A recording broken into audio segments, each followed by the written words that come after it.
Ang kanser ay isang sakit na nakamamatay kapag pinabayaan. Ito ay kumakalat sa ating buong katawan at minsan tinatamaan yung pinakamahinang organ natin. At ito ay nagbibigay ng gulo sa mekanismo sa ating katawan.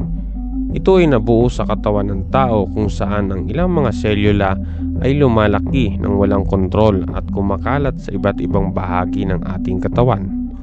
Ito ay isang kondisyon kung saan ang DNA at ang genes sa loob ng ating cells ay nasisira, nagdudulot ng di kontroladong pagdami o pag-mutate ng cells at mabilisang pagkalat nito sa ating katawan.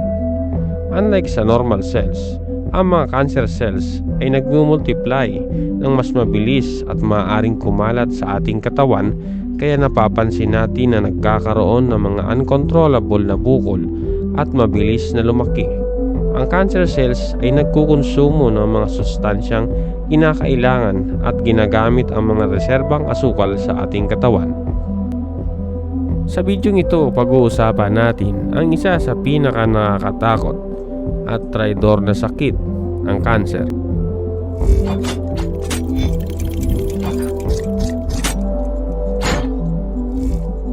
Ibinunyag ng isang cardiologist at health advocate na si Doc Willie Ong na nakikipaglaban siya sa sakit na sarcoma, isang uri ng cancer.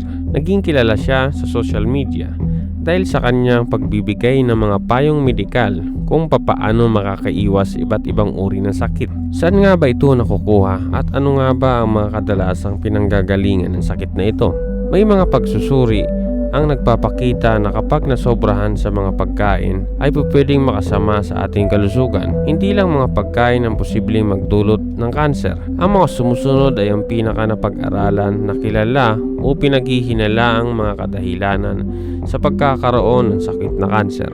Red meat, karni ng baboy, baka, kambing at iba pa. Ayon sa pag-aaral, ang red meat ay nagdudulot ng colorectal cancer, pancreatic at prostate cancer. Ito ay classified as Group 2A carcinogen.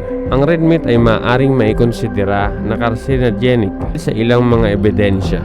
Ang red meat kasi kapag nasa ating tiyan, habang ito ay natutunaw ay nagiging nitroso chemicals na sumisira sa ating cells, sunog na karne o mga inihaw. Minsan kapag nagluluto ng mga baboy o baka ay may parte ng karne na nasusunog. Dala ito ng sobrang pag-ihaw o pagprito. Tanggalin ang mga parteng sunog at huwag itong kainin. Ang sunog na karne ay may toxin na nagdudulot ng kanser sa bituka at tiyan. Halin tulad ng toxin sa nasusunog na tabako na nalalanghap ng mga naninigarilyo. Mga preserved meat tulad ng hotdog, bacon, ham at iba pa.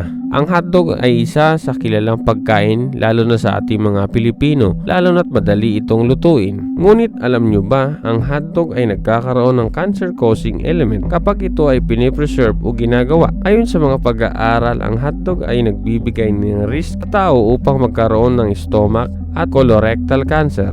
Ang hotdog ay nagtataglay ng nitrates at nitrite. Ito ay sangkap upang maging fresh ang hotdog. Meron din itong heterocyclic amines, polycyclic amine na nagpuproduce kapag niluto na ang hotdog. Ang mga ito ay nakakadamage ng cells, ang dahilan kung bakit nagkakaroon ng kanser ang tao. Kapag madalas ang pagkonsumo, pwedeng makasama sa kalusugan kapag nasobrahan ng kain. Ayon sa pag-aaral, ang mga pagkain ito ay pwedeng magdulot ng kanser sa tiyan at bituka, labis na pag-inom ng alak. Ang alak ay classified as Group 1 carcinogen. Ayon sa pag-aaral, may mga ebidensya na ito ay nagdudulot ng kanser. Kabilang narito ang cancer of the mouth, throat, esophagus, breast, liver, at stomach. Ang ethanol ang sangkap na pwedeng magbago sa anyo ng DNA sa selula para maging cancer. Ang alcohol ay nagiging acetaldehyde, isang chemical na napatunayang nagdudulot ng sakit na kanser. Kung bihira lamang uminom, hindi ito makakaapekto sa iyong kalusugan. Ngunit kung ikaw ay may labis na pag-inom ng alak, ay malaki ang tsansa mo na magkaroon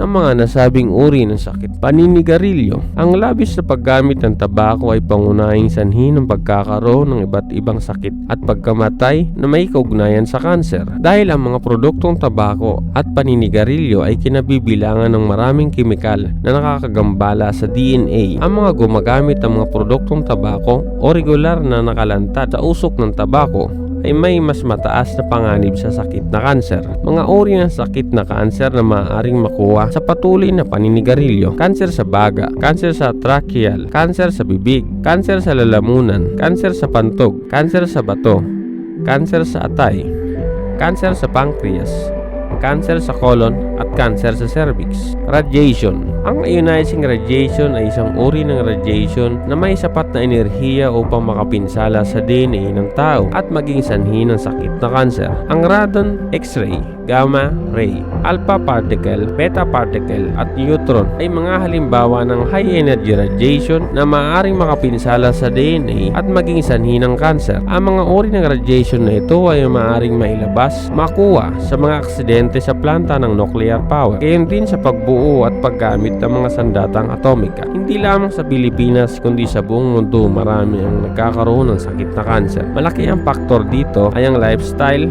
at dieta. Tandaan, maraming mga bagay kapag nasobrahan ay maaaring makasama sa kalusugan. Hindi naman natin pinapayo na huwag nang kumain ng mga nabanggit na pagkain, pero bawasan lang ang pagkain. Ang pinakasimpleng diskarte sa pag-iwas sa sakit na kanser ay ang pag-iwas sa mga potensyal na sanhi nito.